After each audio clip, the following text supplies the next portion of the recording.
Colman by Monica Furlong. Chapter 4. I was awakened early the next morning by the sound of Finbar moving around the kitchen, and I stumbled out of bed to join him. This was a special day, the day of our meeting with the outlaws. "Just thought I'd make us a little something before the meeting," he said, stirring the porridge cauldron. "Juniper is getting herself ready.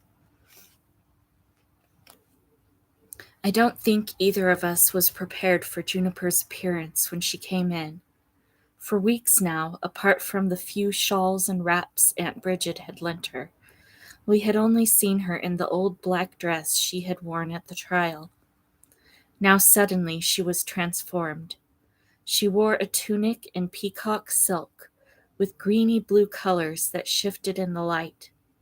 Beneath it she wore a black skirt.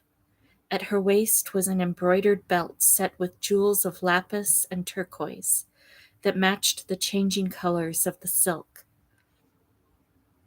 Around her neck she wore a high collar, jeweled with garnets, and her black hair, smooth, oiled perhaps, was wound upward onto her head and held in a glittering comb. She wore huge rings on her fingers and fine kid boots on her feet. Finbar and I stared in amazement. "I looked through Erlane's things," Juniper explained, slightly embarrassed. "I am taller than her, but I think it looks all right, don't you?" "You don't think," Finbar was hesitant, "you don't think that it is a little fine for a bunch of outlaws who have barely enough to eat?" Juniper considered. "In order to trust us," she said, "they have to feel that I am part of the old world of King Mark. If I look like Erlane, if I remind them of those good times, don't you think it will help? Seeing me in my old rags cannot do much to convince them of my heritage." "You may be right," said Finbar. "I just don't know." For my part, I thought Juniper looked wonderfully regal. In the long weeks of the trial, the escape, and her illness, I had forgotten her great dignity and grace. While we ate, Juniper briefly told us that even if we children got bored, it was important that we made a good impression and sat as quietly as we could. This was so unlike Juniper. She rarely told us to behave ourselves, that we took it very seriously. "This is about the future of these people and their children," she said, "and for that matter, the future of my brother, Brangwyn. So of course it matters a lot." Perhaps because we were impressed at how much trouble Juniper had taken with her clothes, we all made some effort with our appearance. Finbar trimmed his beard. He and Cormac and I put on clean shirts, and Wise Child took up a crimson scarf Juniper had discarded in her search and wound it about her neck. The color suited her.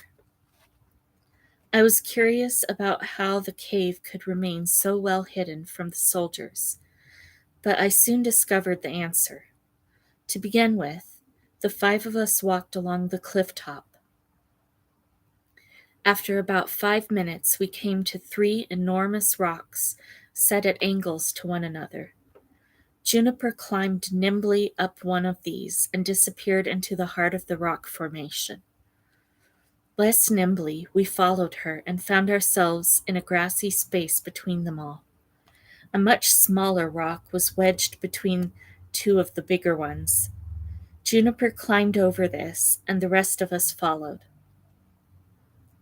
Behind us, under the rock we had just climbed, was a small, dark tunnel, little more than a hole, really. Juniper took down a lamp and a tinderbox from a shelf inside the cave and carefully lit the lamp. As we each wriggled through the hole, we could see that a dry path wound downward at our feet. "Keep close together," Juniper said, "and mind you don't trip." It was good advice because it was a rocky path that continued steadily downward, quite sharply in places. so that we felt as if we were falling rather than walking. What impressed me was that there was a number of turnings off the path on both sides that Juniper ignored. Then she did take one of the turnings, and then another turning off that turning, until I was quite bewildered. Eventually, we emerged into a much taller and wider passage. Far ahead of us, we could see the faint lights of the Cave of Mermaids and hear the echoing murmur of talk. The moment we entered the Cave of the Mermaids, there was a gasp of surprise and pleasure from the waiting outlaws at Juniper's appearance. I felt quite shy emerging into the huge cave with the eyes of so many people upon us, but Juniper carried herself, as she always did, superbly. While the outlaws stared, she showed us where to sit, and then, without being invited, moved to a seat that stood high up as if it were a throne. With one accord, the outlaws stood until she had taken her seat. Blinking, I looked around. The cave was marvelous, like a great hall carved out of stone. A dazzling crack of light came in through the wall behind Juniper and illuminated the wall opposite, the stones of which were a brilliant green with white veins running through them. Through the crack, I could faintly hear the sound of the sea. Rock formations descending in layers from the walls provided seating. Whether the people had worked on the stone to make these more comfortable, I do not know. High in the walls, they had placed sconces that held candles, which made the chamber brilliant with light and unexpectedly warm. The outlaws themselves were not an impressive sight. There were perhaps 60 of them in the cave. Finbar later told me that some had remained at home, either to mind children, or so that if the Grey Knight's soldiers came, life would seem to be going on as normal in the farms and workshops of Castledor. They bore all the marks of poverty, hunger, and the unremitting toil required simply to survive under the tyranny of the Grey Knight. I contrasted this with the world of Castledor that Juniper had described to us, a peaceful, happy place where the farms yielded the people a comfortable living. Yet there was an attitude about the outlaws, of dignity and determination, that did perhaps show the spirit of people who had once known freedom and a good life. I am very grateful to you, Juniper began in her beautiful, deep voice, for granting me and my friends the courtesy of this meeting, at great risk to yourselves, as I know very well. I am appalled at the sufferings and hardships that you and your families have already endured, and it is plain that whatever we decide to do now will need the utmost caution and discretion. I want you to know that my friends, Finbar, Cormac, Colman, and Wisechild, she said, indicating us each in turn, would like to do everything in their power to help and support you and my brother, Prince Brangwyn, and to break the power of the Grey Knight. It cannot be easy for you to trust us, but as you remember me in the old days, as you remember my parents, I beg you to believe that our whole wish is to help. We are your friends and will do anything we can to make things better and to free your future king. The oldest of the men then stood. His name was Cremen, and his gnarled face illustrated the pain and hardship of the last few years. It is for me to welcome you and your friends, Princess, he said. We remember your father and mother with great love and admiration, and think with longing of the old days. We remember you, too, as a young princess. I think I speak for everyone here when I say that we do not believe that you will come to harm us, but that our situation is so dangerous that it would be possible for you to destroy us without even meaning to. As you know, we exist in a wretched state of bondage to Caerleon, and we find ourselves powerless. We have no weapons and very little food. We are constantly visited by the Grey Knight's soldiers and the traitorous Perquin, and we live in fear of bringing harm to Prince Brangwyn. None of us knows how it really fares with him, or whether at any time our meager supplies of food may be cut off and our families starved. In such a situation, it is difficult to find hope, although we do not lack courage or determination. Juniper nodded then, in that very definite way she has, as if she has taken in all possibilities, but yet has more to say. I would hate you to think, she said, that as newcomers we wanted to push our way blindly into this very painful situation, which you understand in a way we cannot. We would do nothing without consulting you first.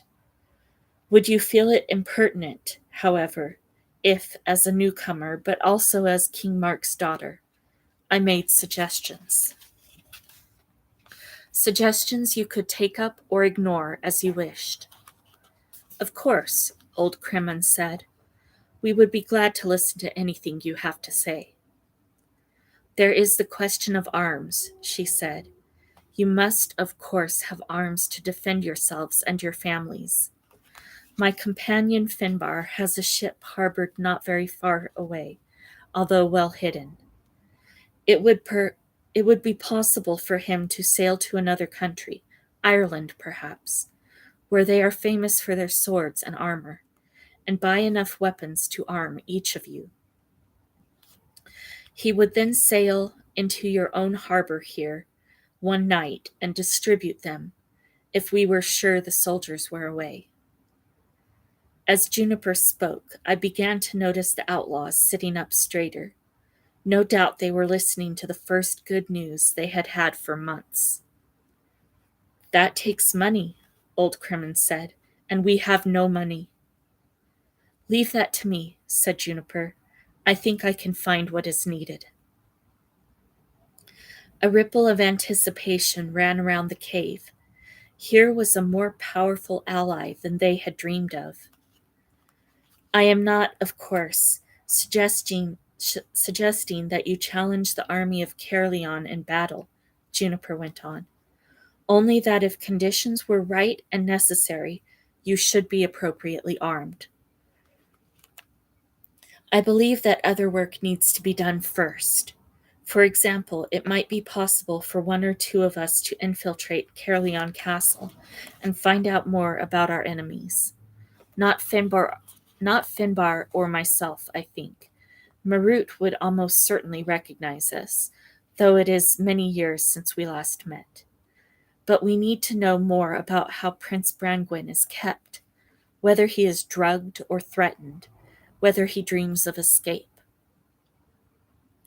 We need much more information about the hopes and fears of the Grey Knight and Marut.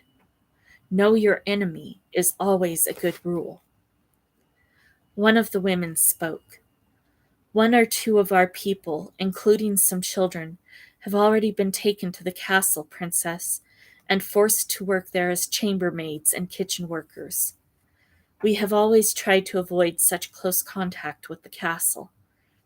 It did not occur to us that it might be useful, and in any case, the workers are rarely allowed out and never allowed to return home, so we receive no information. Still, it might be useful to know someone inside the castle, Juniper said. Also, you may know that I am a Doran, one who believes in a special sort of power. At first sight, it has little to do with soldiers and armies, still less to do with the sort of power that Caerleon represents, though of course the Grey Knight and Marut also use a kind of magic, different from mine. In the end, I believe that my sort of power is stronger than theirs, though it needs the most careful sort of application and may not achieve results quickly. It was astonishing the way Juniper's energy and confidence ran through the poorly dressed, beaten looking bunch of outlaws. They sat up, smiled at one another, and began to ask questions and make suggestions. The soldiers never come here at night if there isn't a moon, someone said. We think they're afraid of being attacked in the dark. We'd all feel much better with a sword in our hands, said another. Magic. That's women's business, isn't it? Not necessarily. Does it work? Wait and see. Getting into Caerleon? I don't know that I'd care to do that. I have stayed at Caerleon myself, Juniper volunteered. Finbar, too. As a girl, I went on an official visit to Caerleon with Finbar as my attendant. Our real reason was to smuggle out a friend of ours whom Marut was ill-treating. We spirited him away by way of the stream that runs through the heart of the castle. What was Caerleon like? One of the outlaws asked. Deadly quiet. I remember the eerie silence of the place, quite unlike Castle Door. Marut and the Grey Knight control those who work for them by terrorizing them. There was a lot of spying, looking through holes in doors and walls and tapestries. I would have been more scared if I had been old enough to know how much danger I was in. For a long time I listened to the people talking, to Juniper talking, to Finbar talking, and then I began to get a bit bored. I remembered what Juniper had said about behaving ourselves. Otherwise, I might have started ragging around with Wisechild. But then a terrible sleepiness began to overwhelm me, and I suspect Wisechild too. I think I must have started to snore because I woke up suddenly to find everyone looking at me and laughing, and I went horribly red. I think I must take these two home, said Juniper. I will set them on their way and return. Still drowsy, we stumbled after her and began the steep upward climb out of the cave with all its muddling side paths. Where do they go to? Wisechild asked Juniper. To other caves and to a warren of passages, said Juniper. We were never allowed to come down here alone as children. It is so easy to get lost, and there are dozens of passages, some of which end in dangerous precipices and crumbling rock faces. Together we made the last scramble up to the surface and squeezed through the hole at the top. You know your way from here? Juniper said. Of course, said Wisechild impatiently. I was surprised at how much of the day had gone by. The sun was fairly low in the sky. The bright morning in which we had set off, full of curiosity and nervousness, had faded into a dull afternoon, and a kind of gloom fell on both of us. We walked back to the royal apartments without talking. We ate some bread and cheese and drank a little milk. Suddenly we heard the sound of horses' hooves on the cobbles outside. Wisechild and I looked at each other first with astonishment, then with fear. I peeped out, unseen, I hoped, and saw perhaps 10 soldiers on horseback. They circled the buildings that surrounded the royal apartments a number of times. At one moment, when the sound of hooves retreated a little, Wisechild and I went with one accord and quietly shot home the bolts on the apartment's doors. They won't expect to find anyone here, I whispered to her. There was no need to whisper, but I could not help myself. No one has lived here after all, since Prince Brangwen was taken away. Lucky we lit no candles. Wisechild nodded, tense with listening. Just then, someone tried the handle on the locked door. A little later, we heard the soldiers shouting at someone. Lion's wife, perhaps. After that, it was silent. We sat still for a long time, afraid to move. "What happens," Wise Child finally asked, "if the soldiers are around when the outlaws start coming out of the Cave of Mermaids? They're not supposed to meet in groups of more than 6. They could catch them and punish them." We knew that the outlaws' deliberations were due to end in the early evening, so that they could make their way home in cover of darkness. "I expect they have the sense to come out just a few at a time," I said. "Yes, but 60 men and women wandering the lanes within an hour or two, won't that seem very suspicious?" I could see that it would. "But there's nothing we can do," I said miserably. "We could warn them," Wise Child said with unexpected firmness. "How?" "Go back to the cave and tell them what has happened." "Are you crazy?" I said. "Even if we could get to the entrance of the cave without meeting any of the soldiers, we would never find our way out through that rabbit warren of paths. You heard what Juniper said." "I could find the way," Wise Child said. "That's nonsense. You'd lose yourself and no one would be helped at all. You'd just have made things worse." "I know I could find the way."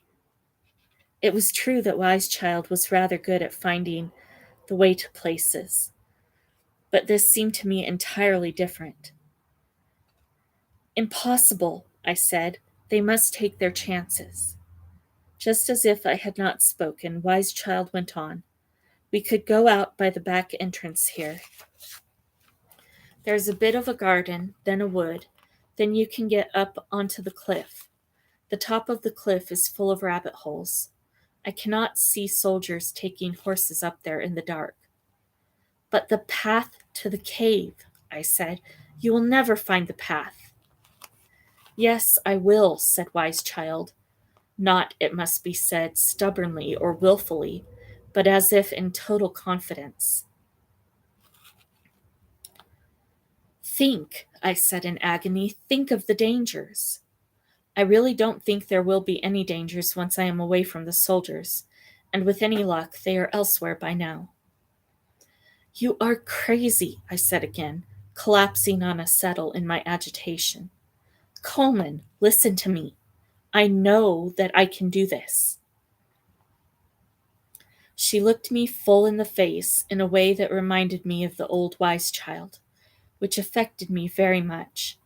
There was a long silence between us, and then I said, "Well, I suggest we put a few things in a pouch, a bit of bread and some water, an apple or two, just in case you are not as wonderful as you think you are." Wise Child laughed. "Good idea," she said. "Suppose we'd better get going," I said. "We? You don't think I'd let you go alone?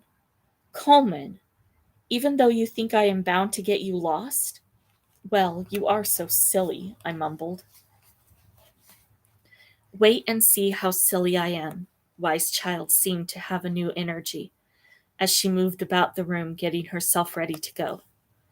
"But it will be lovely to have you with me." I insisted that we leave a message for Juniper and Finbar. On a tablet that our Irish friends had given us, I carefully scrawled the information about where we had gone. Wise Child waited patiently while I did this, humoring me, I felt. Then I slipped my hand into my shirt and took off the silver crescent moon on the leather thong that hung round my neck. "I want you to wear this," I said. Wise Child only hesitated for a moment, and then she took it from me, slipped it over her head, and tucked it into her clothes. It was almost completely dark when we crept into the overgrown and neglected garden. Both of us, we admitted later, felt that someone would be waiting to pounce on us out there, but of course no one did. At first we felt blinded by the dark, but then gradually our eyes grew accustomed to it.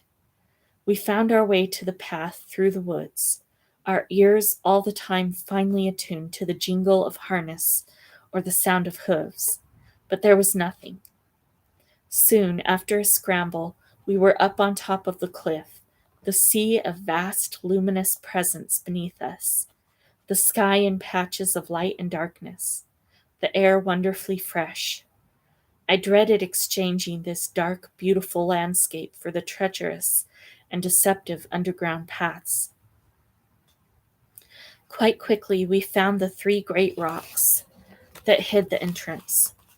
We slid through the hole and then, not without difficulty, managed to use the tinderbox to light the lamp. I tried not to keep saying, "Are you sure this is the right way?"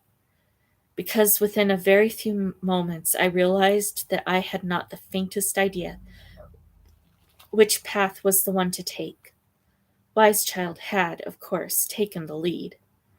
I wished that I was walking in front of her so I could have turned round and quite casually looked at the silver moon on the leather thong to see what it looked like. Juniper had told us that whereas at ordinary times it burned with a pale lavender light that was barely perceptible, in times of danger it shone with a vivid red light. Wise Child seemed to have no problem, however. At each juncture she unerringly chose the next path and continued to walk forward quite briskly. I saw no sign of hesitation. Was this just bravado? I could not help wondering. How could she know what she was doing? After we had walked for a while, I became convinced that it was taking us much longer than it had with Juniper, and I resigned myself to the inevitable discovery that we were lost. I congratulated myself on the half a loaf and flask of water we had tucked into the pouch I carried.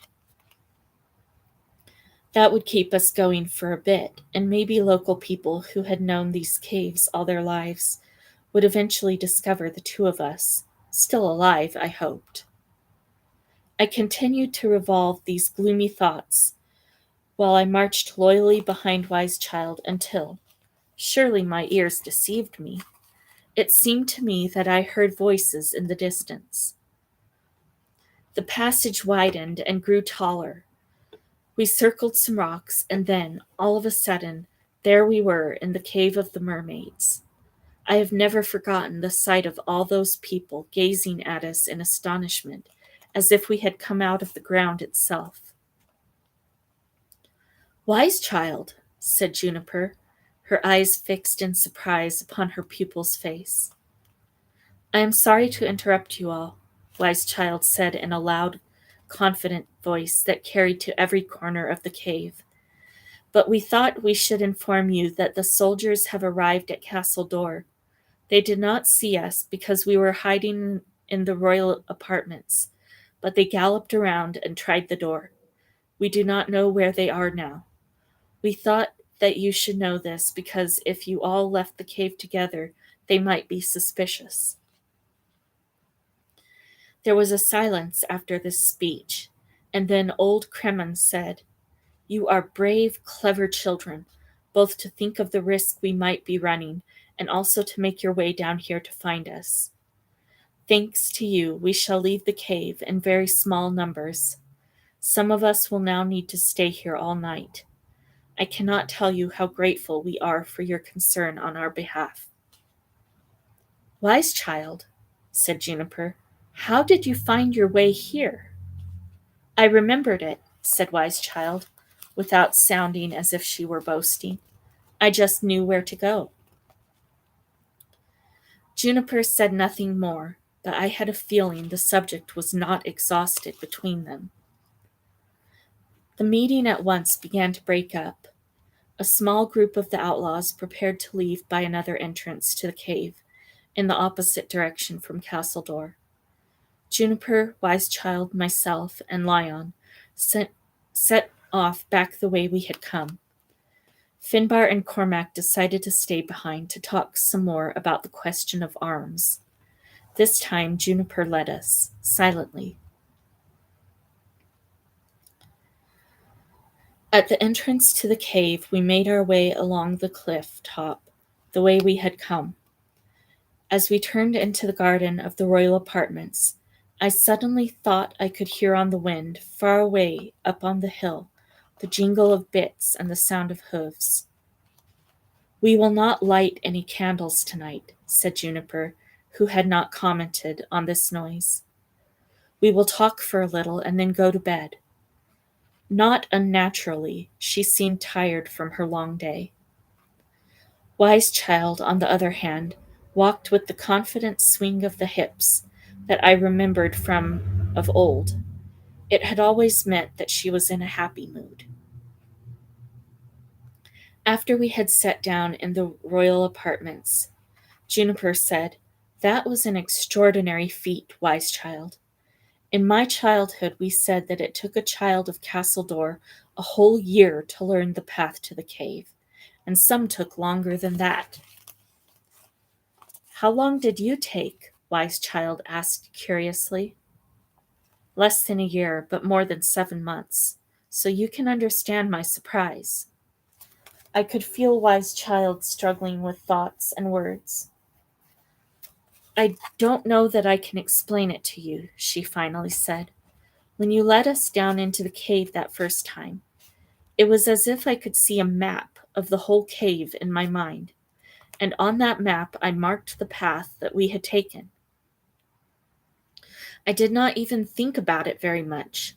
I was not trying to learn it, because I did not expect to need to know it, or not so soon.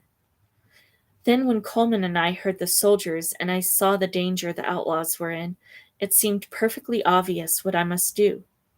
Colman offered to come with me, which was brave of him, because he was sure I did not really know the way. He insisted that we take food and water." Juniper listened carefully to this. I don't know what she was thinking, but what struck me was that it was the first time since we left the island that Wise Child had sounded truly like her old self, not cross or difficult or whining. She did not speak with a trace of pride in her extraordinary achievement. She was trying to tell us, as plainly as she could, exactly what had happened and why, for her, it had seemed quite ordinary. "Do you realize what this means?" Juniper said at last. "What?" asked Wise Child. "What you are describing is a gift of the Dorans, and only of one or two of them. As you know, we have many different gifts between us. Ever since we left the island, it seems to me that you have tried to forget that you used to want to be a Doran. You would not even attempt the scrying, though it was important to me then to have your help. You have been sulky and miserable. On another occasion, I might have sent you to visit the shrine of the Mother, but in the state of mind you were in, it would have been useless. You would have found nothing. Yet now, suddenly, something has changed." Juniper spoke, as always, without a note of rebuke. She was trying to describe exactly what had happened. I waited for an outburst from Wise Child, but none came. In just the same tone of voice in which she had described how she found the cave, she answered Juniper. "I was afraid. That was why," Wise Child said. "I had been rather excited and proud at the idea of being a Doran. It seemed to make me special, and I wanted to be special. But then," Wise Child's voice faltered, "then I saw what they did to you on the island, and I knew what worse things they intended to do, and I got so scared. If I became a Doran, I thought, that could happen to me. So I made up my mind not to be one. There were other things too, of course. Finbar was not quite the father I had remembered, though I am getting used to him again now. And I was jealous of Colman. I felt maybe you loved him more than you loved me. Sorry." She looked at me apologetically. I couldn't seem to help it. I had never felt so much love and admiration for her. However maddening she could be, Wise Child had always had a marvelous way of being suddenly and beautifully herself, and this was one such moment. I would have forgiven her anything. Juniper must have felt something similar, But she simply said, with a bit of a laugh in her voice, "Right then. You are back to being my apprentice Doran again, and I can tell you that I shall expect rather more obedience than I've seen from you lately."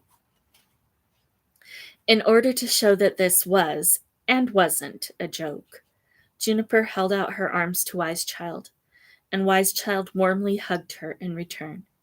And even though it was dark by now, and we had no candles, I could sense that in the darkness both of them were smiling and smiling.